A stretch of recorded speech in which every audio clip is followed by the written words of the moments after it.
Mix It With Mike plugin of the week comes from Oeksound. It's Soothe 2. This is not a new plugin. It's been out for a while, and it's something that I actually, when it came out, I checked it out like a lot of people did. There was the Soothe 1, which I'd heard about. A couple clients turned me onto it, and when I first put it up, I don't think I really kind of got it, or the way that it was sold to me. I was not as impressed as what I thought it would be. And then actually digging into it deeper, I realized it's actually an incredibly powerful tool, really an amazing one. And it's just a matter of one, understanding how to use the settings, understanding how to apply it, and then going to work and then hacking away. And for anybody, and if you work digital, you have these sessions where there are just some sounds that just feel like they're attacking you with a knife, and they sometimes can be hard to control with just simple compression settings. And this is the answer to a lot of your problems. So this is a features video. So there's going to be no audio examples in this. I really just want to go over the interface and some of the different settings so you have an understanding of how it works, get the basics of it in line. And then from there, there'll be a separate video where I have a song that's sort of perfectly suited for this, a multi-track, and we'll be able to use it on a variety of different instruments just to kind of show the range of capabilities that it has for managing and working with the audio. So primarily, we got this like overall interface. I'm actually going to increase the size. So in the bottom right, you can actually go to the huge setting here, just to kind of open up the main display. You have just along the top here, you have your primary toolbar here, so you could load up presets. And it's kind of smart the way they have this organized, so you can just kind of go in, even shows you who put together the presets, different things for acoustic guitar that might clean up a little bit of fret noise or clicky noises, things like that, and things that you might clean up, boominess from a bass, harsh cymbals, etc. Right? Kind of taking out a little bit of hi-hat if it's really loud or bleeding into a particular instrument. So there's loads of different uses, and the presets can be a great way of kind of getting you through, to understanding what's going on. From that, we have undo, redo. There's an A/B thing, so you can compare parameters or store a setting, and if you want to experiment a little bit, not have to worry about losing where you are. So there's a little bit of that. Here is a question mark, or you can go to tutorials, things that'll show you how to use it. The manual, always the scariest thing in any plugin. Shortcuts. This is really cool because it shows you just the quick shortcuts that you can use, which will help you navigate the graphic display and settings a little bit better. Connect you to the website and about the plugin. Other than that, there's a few settings here at the top right just to go over. This is just to open up the GL graphics. And then you could display or disable tooltips. When it first loads up, you'll end up with tooltips. And at first, it's great because it gives you an idea of what's going on, what each setting. You just move the cursor over the knob or switch, and it will tell you what it's there for and how you use it, in a sentence or so. And then there's some other features here when you're working here with the sensitivity section over here, where you're setting which frequency areas you want it to be most responsive to. When you do that, it'll allow it automatically solo up that area that you're working within, so you can kind of adjust it with a bit more accuracy. So you could either turn that on or off. There's actually a shortcut that allows you to do it automatically if you prefer not to work that way. And then the display here, the display has can have a lighter gain reduction area where this whole display displays 3 dB of gain reduction, 9 dB, or 18 dB. So you have plenty to work there, and also the ability to check up to see if you're up to date. So on the display area here, this is where you'll see things happening. So if I'm going to play a little audio through here, but I'm going to mute it just so you can kind of see some stuff happening here. Right, so you could see that the audio is digging into it and it's dipping. So this is essentially what it's doing, is that it's analyzing the audio as it's coming in, and then it's making attenuations that are focused within different frequency pockets. And the settings over here on the left are going to determine how wide or how sharp those different areas are, how deep they go, right? So how far down they go, whether this scale is 9 dB or 18 dB or 3 dB. So if you work with something more subtle, you can open up the display a little bit to 3 dB, kind of get more accurate reading there. Otherwise, it just defaults to 9 dB, so that would be 9 dB of gain reduction. And then on the display on the top, this is just basically a sensitivity setting. So you're moving these different EQ things around, like you can move this filter around. So if I move this filter here, it will ignore everything below that area, right? So that's like there's a high pass, there's a low pass filter. And with any of these filters, actually, if you open up the display down at the bottom, you get all the full settings for them. So the sensitivity ends up being an important part. If you want to do de-essing, then you could focus within that area wherever the harshness or the S's are coming from, and it'll primarily work within that area. And if you find it having too much activity in someplace else, you could just filter that away, and then it will not affect that area. So it gives you a lot of flexibility, and this gives you a lot of control. So here with this, you have control over the frequency, you have control over the sensitivity, right? Meaning that if you raise the sensitivity, it'll push it up that way. Pull the sensitivity down, it'll make it less sensitive to a particular area, or you could just pull it out altogether, right? Same basic idea. You could select different waveform types, or I'm sorry, bell curve types, right? Or filter types, excuse me. So you have the bell curve, you have the band shelf, which is kind of like two band shelves kind of slapped together, high shelf, low shelf, okay? This is like high pass, low pass filters, that's why it doesn't go all the way. Band reject, right, to eliminate anything, and a tilt filter. So you have, for each of these different bands, then you have that kind of control. So you can dig into it that much, adjust the Q, and adjust the balance here, right, in terms of the way that it will process the audio. Okay, so got that there? All right, so let's move over here to the primary section. And there are two basic modes that you work with, is soft and hard.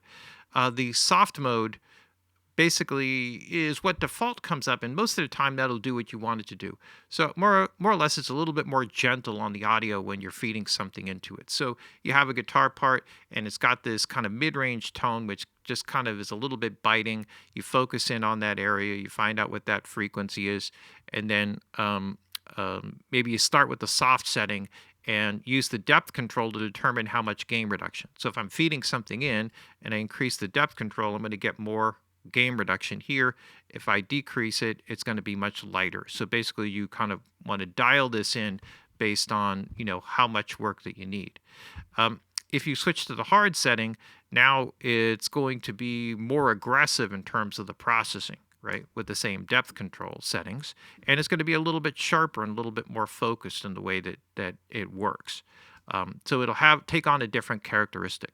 Now, there are two settings that kind of dial in or work along with this, whether you're hard or soft, and that is the sharpness, right? So that'll be how narrow the area is that you're working with. So in other words, if I set this to be very sharp, it's going to be these very fine kind of pointed, right, things that can actually, if you overdo it, can actually kind of create like a distortion, almost like a comb filtering kind of distortion or something. And if you back it off, it will start to smooth out, right? So you can make it a little bit more gentle and a little bit softer, right? So finding that, and this is a really like a key control and to sort of doing whatever it is that you want to do with the sound. In other words, if you start to go with the heavy sharpness here, you could really kind of create some pretty cool effects with it. And if you're just trying to do something gentle, the smoothness control is going to determine how that translates to the audio. Use your ears for that. The selectivity control is an interesting setting because the way the plugin is designed is that it's looking for different tonal points or resonances in the audio throughout the frequency spectrum. They'll be much shorter as you go higher in frequency, and they'll be much longer as you go lower in frequency. So maybe you have like a particular ring in a snare drum that you don't like. So you can focus the band within that area, right? Find that area where that resonance is. Focus, you can even filter everything else around it. So you're just kind of working within that zone. Work with it on a hard mode if you wanted to. And the selectivity as you move it up will kind of, it'll be more selective about what tones. In other words, it'll focus on less tones, right, that it finds, the more dominant ones, and focus its energy and processing on that to eliminate that. So that would be one way to get it into a ring that's at a very particular pitch. Whereas if you pull the sensitivity back, it'll actually kind of follow other resonances which are less dominant, right? So the more you move the selectivity up, the more that's where you go if you want to really focus in on getting something like a very particular pitch or tone out of something, right? And then you can kind of hunt it down here, dial that in, and that'll kind of get you where you're going. So when you're working with that, again, work with the hard and soft settings. All of this kind of works together. It's really key. Together, this kind of connects with the attack and release settings. So like any kind of compression, because essentially what you have is you have compression settings that are occurring here. I'm not even sure how many levels of undo there are here, but I went through like a whole bunch of settings. All right, I'll get back right there. The attack and release is just like a compressor. So when the processing is applied, excuse me, how quickly do you want it to be applied? So maybe sometimes you want it to be instantaneous if you're really trying to grab onto a transient that's like a little bit too aggressive sounding in a particular frequency where you want to grab onto it right away. Or maybe as you slow it down, it's going to be less aggressive in terms of attacking the transient and start to push more towards applying the processing to the sustained energy of the sound. And so if you push past a certain point, you're going to push more into the RMS energy, and then it's a question of how fast or slow that you want to process that. So the slower you make it, the more it's going to apply the processing over a longer period of time. Hold on to it and then release, right? So that would be something where maybe you have a pitch or a tone in a tom that's over resonating.